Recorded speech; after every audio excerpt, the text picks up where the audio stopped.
John Locke coming at you. The state of liberty, the state of license, the monopoly on violence, all of this stuff in the excerpt that we had for today. Kid Locke here. The state of liberty is not the state of license. Just FYI for those of you thinking about going to college next year, every man, every white man, at least in Michigan, looks like this. Either side depends on if you're at the lake or if you're anywhere else in the state. They look like this. That's why I left. Although don't sleep on a Coney dog and a Verner's, man. I'll tell you what. You want a true pleasures in the state of nature, Coney dog, Verner's. I'm also a Michigan State alum, so go green.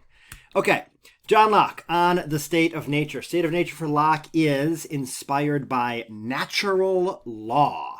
This is a divinely inspired order. So with natural law, it's a natural order an order that is either derived from God, nature, or reason. Right? So for someone like Thomas Aquinas, like super religious, writing in an earlier generation, for him it's very much about God. God creates the perfect world, and we know God exists because we see this perfect world. Remember, Aquinas, or maybe you don't remember because we haven't learned this yet. Aquinas is trying to, combine Aristotle and Greek philosophy, which precedes, right? It's before Jesus or anything that other stuff that he's into. Aristotle and the Bible, trying to combine it, he comes up with this idea of natural law. For Aristotle, it's about God. For Locke, it's God too, but it's also like reason. It's also nature. Remember, this is the Enlightenment, so it's like, well, yeah, God, but maybe not.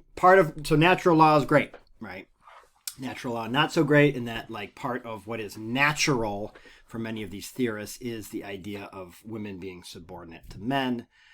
There's also, in modern natural law theory, there's some not so great stuff about homosexuality.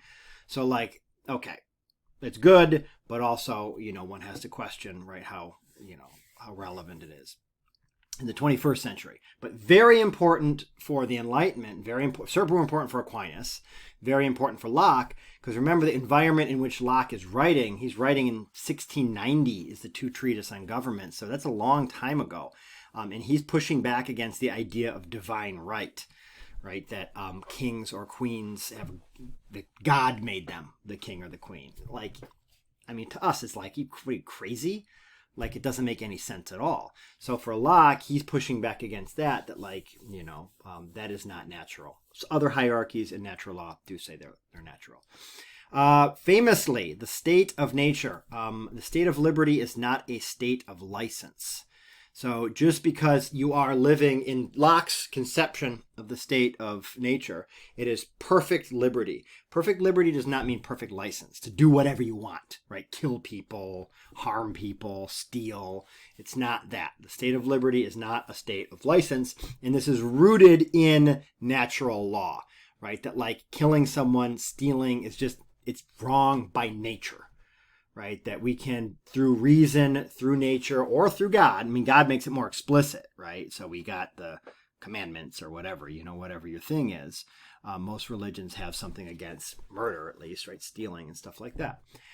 So the state of liberty is not a state of license. And this gets us into a very super important concept in philosophy and ethics, is the idea of positive versus negative rights. Or there's a famous phrase to remember, right, that my right to swing my fist stops where your nose begins. That is an example of positive and negative rights. So positive rights is I have the right to swing my fist, right? Positive rights usually grant you something, right? Life, liberty, and the pursuit of happiness would be like positive rights. Access to health care would be a positive right. Not being thrown in a dungeon is a positive right. Negative rights is my inability to punch you, right? Not killing, not stealing, stuff you can't do, right? So it's very easy. Positive is like, Positive, stuff you can do, positive rights. Negative rights are stuff you can't do, negative rights. And this is a distinction between a state of liberty and a state of license. You got a lot of positive rights, but there are also certain negative rights, things you shouldn't do, right? So the question, of course, for Locke is, or for us reading Locke, is who executes the law? If we're in this perfect state of liberty, who says what is liberty and what is license? Who enforces positive and negative law? Who punishes? If someone breaks the law, what happens? Everybody, man. Everybody does. That this idea is the monopoly. There is no monopoly on violence. So this is another very important theory for us. Don't get ahead of yourself with the meme here, right? I'll work you into it. A monopoly on violence going back way back to like the 1600s, but most famously Max Weber, who is a German sociologist, political theorist, talks about, that the foundation of a modern state, part of the foundation of a modern state is that the state has a monopoly on violence, right?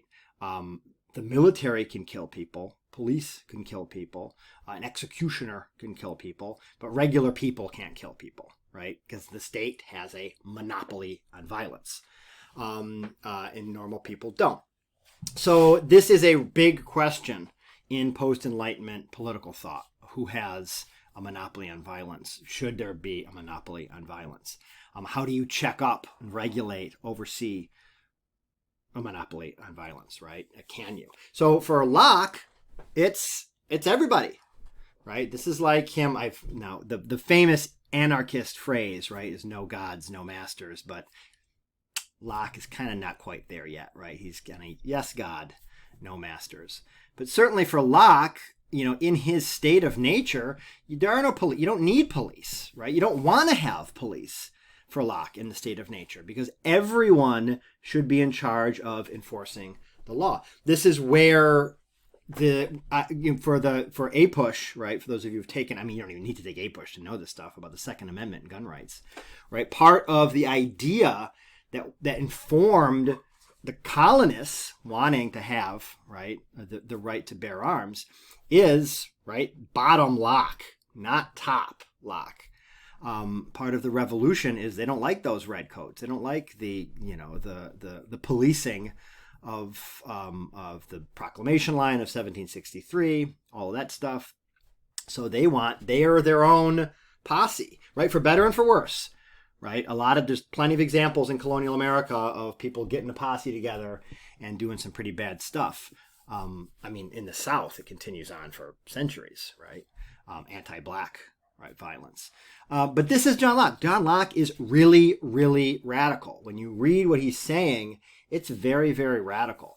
And that's why Locke is more akin to now, right, to kind of radical, right, strains of anarchism, right? Whether it's on the right, there's two kinds of anarchism, a right-wing version and a left-wing version. But Locke is more akin to that than any other kind of like modern liberalism, right? So when Locke is writing, we call him like one of the fathers of liberalism. But liberalism then and liberalism now are two different things, right? The liberalism of John Locke is more like libertarian or anarchist, right? It is fairly radical. And we should talk more about this in class, right? So the monopoly on violence, this is something that's really central to what we read. Yes, in a state of nature, all can do harm. Anyone could kill someone else. Anyone could beat someone else up. But you only should, right, if it's one, proportionate, and it is for reparation or restraint. So proportionate meaning, right, eye for an eye. This is Hammurabi stuff, eye for an eye, right? And period. Hammurabi's code is more complicated than that. But let's just keep it at eye for an eye. You kill someone, you get killed. You beat someone up, you get beat up, right? So it is proportionate. Or you steal something, right? You steal like a loaf of bread, you're Jean Valjean or whatever, you steal a loaf of bread, you're not going to get your head chopped off, right? That's not proportionate. And it's for reparation or restraint, right? Someone is going to kill someone, you can beat them down, right? And then the reparation, right? Payback, right? So to get the payback. So that's the only conditions, right, in which one should do harm in Locke's state of nature.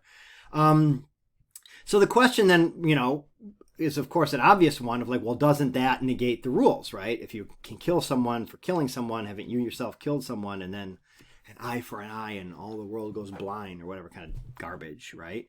No, not at all. So for Locke, the idea is when you violate the positive natural rights, right? The stuff people can do, right? So you take away someone's positive natural rights. You kill them, you restrain them, you sexually assault them, you take away their positive natural rights.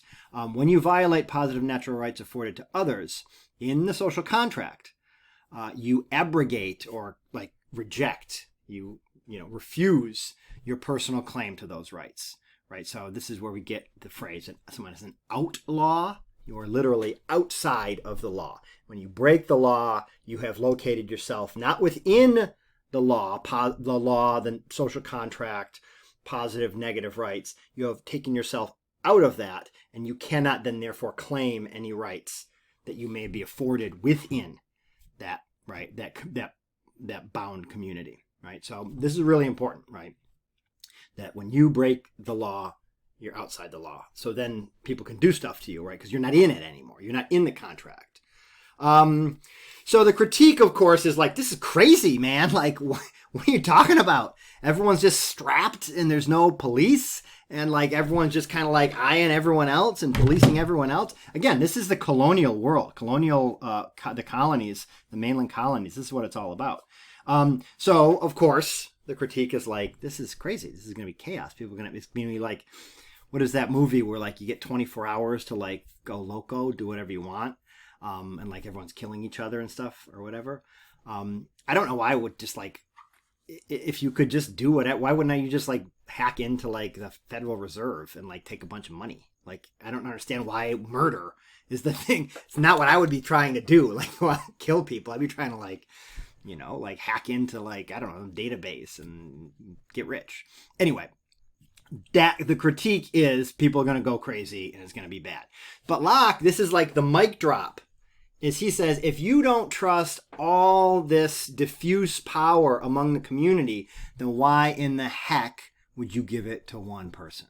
Why in the heck would you give it to one group, right? If you don't trust all of the people in common, right, to police each other because you think, oh, well, people are just monsters, they're bad, then what in the world are you doing giving all of that power to one group of people or one person, right? Why are you giving a monopoly of violence to one individual that's going to be biased, right? That's going to be operating in their self-interest. The same critique that you say, right, applies to all of this diffuse power. Oh, we're biased. We operate in our self-interest. We're going to be good to friends and we're going to not be so good to strangers. And why would you give it to one person, right? So this is the really powerful point in Locke where it kind of you question, right, the idea of a monopoly on violence, and really brings to light Locke's radical character. More on that in class.